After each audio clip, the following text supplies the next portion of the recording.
Alam nyo, gusto ko lang kayong tanungin ng simple.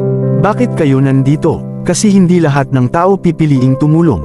Hindi lahat pipiliin ang magbigay ng oras, effort, at puso para sa iba. Pero kayo, nandito kayo. And that already says something about you.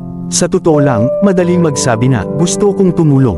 Pero ibang usapan na kapag ginagawa mo na talaga. Kasi darating yung pagod, darating yung doubt. Minsan mararamdaman mo, may silbi pa ba to? Pero alam nyo kung ano ang hindi natin nakikita agad. Yung impact, yung simpleng pagpunta mo sa outreach. Para sa'yo maliit lang yun. Pero para sa isang tao, baka yun na yung araw na naramdaman niyang hindi siya nag-iisa. At minsan, sapat na yun para magpatuloy siya. Kaya habang nandito kayo ngayon, at magsisimula pa lang ang journey ninyo, huwag niyong kalimutan kung bakit kayo nagsimula. Hindi para sumali lang, hindi para may title, kundi para maging parte ng pagbabago.